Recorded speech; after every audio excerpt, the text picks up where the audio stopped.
Fondasi Iman Kristen Alkitabiah.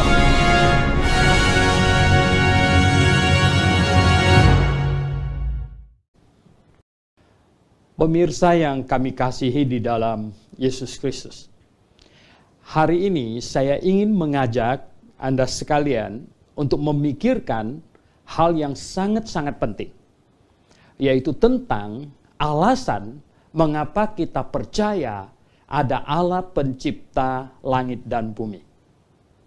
Ini sangat penting. Saya ingin mengajak Anda sekalian untuk membaca Alkitab satu ayat. Kitab Mazmur pasal yang ke-14 ayat 1 yang berbunyi demikian. Orang bebal berkata dalam hatinya, tidak ada Allah. Orang bebal berkata dalam hatinya, tidak ada Allah. Bukan saya yang berkata orang yang tidak percaya ada Allah itu bebal atau bodoh, tetapi Alkitab yang mengatakannya. Mengapa demikian? Karena sesungguhnya bukti bahwa ada Allah pencipta langit dan bumi itu berlimpah ruah. Itu banyak sekali. Tersedia dan dapat diakses oleh semua manusia. Jikalau dia sungguh-sungguh ingin mengerti, ingin mendapatkan alasan untuk mempercayai ada Allah. Saya ingin katakan kepada Anda demikian. Sekurang-kurangnya ada 3 alasan. Sekurang-kurangnya ada 3 alasan yang sangat valid untuk kita percaya bahwa ada Allah pencipta langit dan bumi. Yang pertama, alam semesta. Alam semesta memberitahukan kepada kita ada Allah pencipta langit dan bumi. Saya ingin mengajak lagi Bapak Ibu Saudara sekalian untuk membaca Roma pasal 1. Surat Rasul Paulus kepada orang di Roma pasal 1 di ayat 19 dan 20 berbunyi demikian. Karena apa yang dapat mereka ketahui tentang Allah nyata bagi mereka. Sebab Allah telah menyatakannya kepada mereka. Sebab apa yang tidak nampak daripadanya, yaitu kekuatannya yang kekal dan keilahiannya, dapat nampak kepada pikiran dari karyanya sejak dunia diciptakan, sehingga mereka tidak dapat berdalih. Rasul Paulus melalui inspirasi dari Roh Kudus mengatakan bahwa melalui alam semesta, seharusnya manusia bisa tahu ada Allah pencipta langit dan bumi. Oh, Bapak Ibu Saudara yang saya kasih dalam Tuhan Yesus. Sungguh, kalau kita lihat alam semesta yang ada di sekeliling kita. Mungkin Bapak Ibu sudah sering melihat foto bumi kita yang seperti kelereng kecil, berwarna-warni begitu indahnya. Nah, orang-orang yang mempelajari astronomi, mereka telah berusaha untuk mencari melalui teropong yang diciptakan yang bisa melihat sedemikian jauh. Dan seluruh galaksi yang kita ada di dalamnya ini, galaksi Bima ini, Milky Way, tidak ada satu planet pun yang seperti bumi kita. Tidak ada. Dan ketika mereka memakai teropong yang lebih besar lagi, kemudian mereka meneropong semakin jauh dan menemukan banyak galaksi. Dan mereka mencari di dalam galaksi itu planet-planet, tidak ada satupun yang seperti bumi ini. Nah, Bapak Ibu Saudara yang saya kasih dalam Tuhan Yesus, alam semesta ini diciptakan oleh Tuhan yang Maha Kuasa. Dan bumi ini adalah planet yang istimewa. Oh, Bapak Ibu yang saya kasih dalam Tuhan Yesus, ada sebagian orang percaya kepada evolusi. Nah, evolusi dasarnya itu adalah ada sebuah ledakan dahsyat katanya, Big Bang yang mereka sebut itu. Ya, sebuah titik yang terkecil, nggak tahu lebih kecil dari virus corona atau bagaimana gitu. Bisa meledak. Dan ledakan yang dahsyat dan terjadi dalam alam semesta ini. Ini teori yang paling konyol. Dan kemudian mereka dari situ membangun bahwa semua makhluk hidup yang ada di bumi ini adalah datangnya dari berevolusi. Tidak masuk akal sama sekali. Bapak Ibu yang saya kasih dalam Tuhan Yesus, memang ya, kata yang kita lihat di satu kolam kecil gitu, berevolusi dari telur kemudian jadi beludu, ya kemudian naik ke atas darat kemudian jadi kata. Tetapi ya, para ilmuwan tidak bisa menjelaskan mengapa cecak bisa putuskan ekornya ketika dia dalam keadaan kepepet untuk melarikan diri. Mereka tidak bisa menjelaskan. Dan para ilmuwan tidak bisa menjelaskan mengapa salamanda ketika kakinya putus bisa tumbuh kembali kaki yang baru. Tidak ada yang dapat menjelaskan itu. Dan mereka lebih tidak dapat menjelaskan lagi. Belut listrik. Anda pernah dengar belut listrik di sungai Amazon? Itu belut listrik itu bisa mengeluarkan listrik yang ribuan volt sehingga buaya pun bisa mati.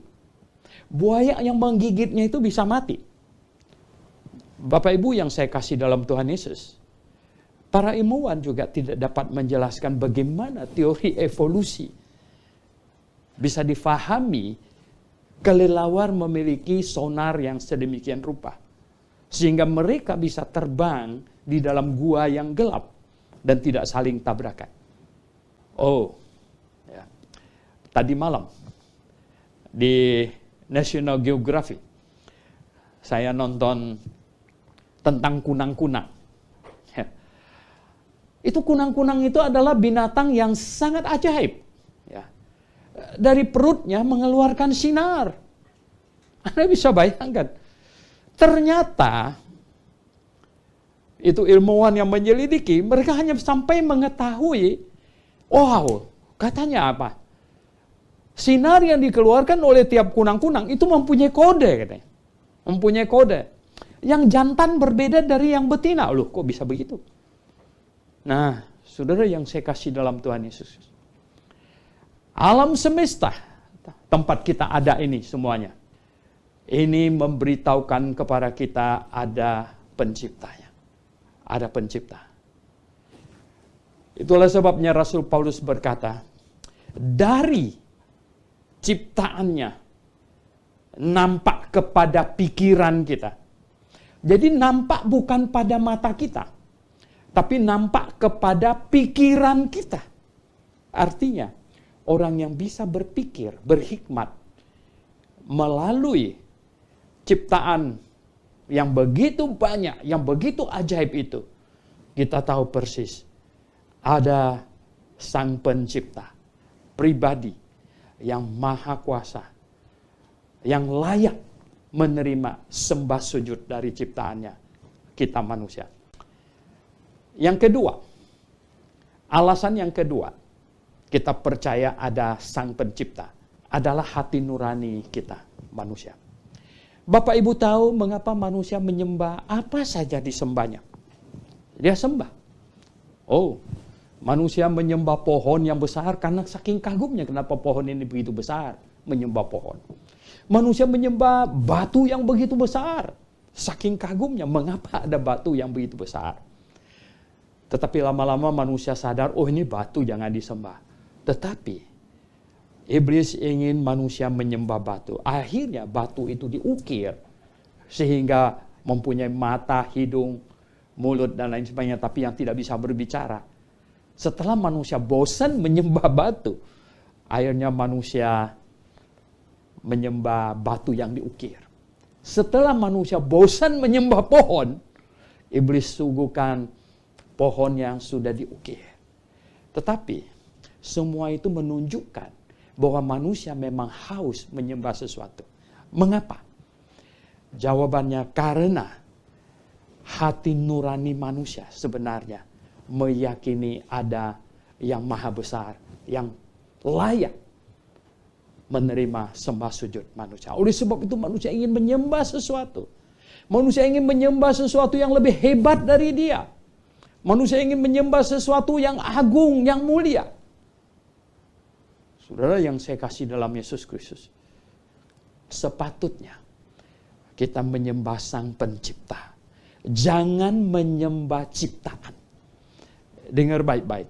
Jangan menyembah ciptaan, tapi sembahlah Sang Pencipta. Itu. Terlebih lagi, jangan menyembah hasil karya dari ciptaan, hasil karya manusia. Bayangkan, sebagian kayu dipakai untuk bakar jadi kayu api, dan sebagiannya dipakai untuk membuat berhala, kemudian sembah. Tidak patut. Manusia tidak patut melakukan itu.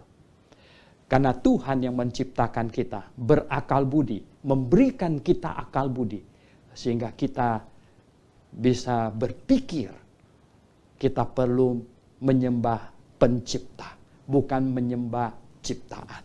Itu alasan kedua. Alasan yang ketiga, mengapa kita percaya ada Pencipta langit dan bumi, adalah Alkitab membuktikannya.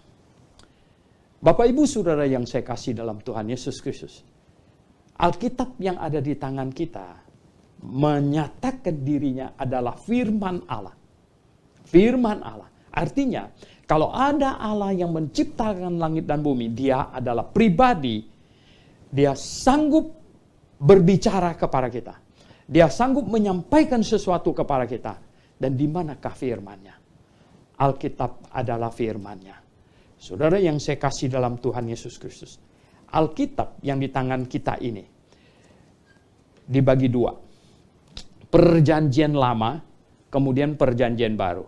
Nah, perjanjian lama ditulis 1500 tahun sebelum Masehi. Yang pertama, oleh Musa. 1500 tahun sebelum Masehi. Sampai yang terakhir, itu kitab Maleakhi, kira-kira 400 tahun sebelum Masehi. Jadi, 400 tahun sebelum Masehi, 400 tahun sebelum Masehi, kitab perjanjian lama ini selesai. Dan mengapa disebut kitab perjanjian lama? Kenapa disebut perjanjian? Karena dia menjanjikan sesuatu. Dia menjanjikan akan kirim juru selamat. Dan kemudian pribadi juru selamat yang dijanjikan akan datang itu ditulis, rambu-rambunya dikasih. Saya ingin katakan kepada Bapak Ibu Saudara yang saya kasih dalam Tuhan Yesus, ada satu hal yang Alkitab sampaikan yang membuktikan bahwa tidak ada manusia bisa katakan itu, yaitu sesuatu yang akan datang ratusan bahkan ribuan tahun ke depan sudah disampaikan di dalam Alkitab. Dan ini membuktikan bahwa Alkitab firman Allah sekaligus membuktikan bahwa ada Allah yang menciptakan langit dan bumi yang bisa berfirman, dan Alkitab adalah firman-Nya. Saya ingin menutup dengan berkata kepada Anda bahwa jikalau ada dua orang, A dan B, A percaya ada Allah dan B percaya tidak ada Allah, dan mereka berdua pasti mati, pasti. Dan setelah mereka berdua mati, jikalau A percaya ada Allah, kemudian dia dapatkan tidak ada Allah, tidak ada yang bisa menghukumnya. Allah yang tidak ada tidak mungkin bisa menghukumnya. Tetapi B yang mati, dan kalau dia dapatkan ada Allah, maka dia pasti habis. Dia pasti akan berakhir di neraka. Oleh sebab itu, Bapak Ibu Saudara yang saya kasih dalam Tuhan, jangan menjadi B. Marilah kita menjadi A. Percaya ada Allah. Maranatha.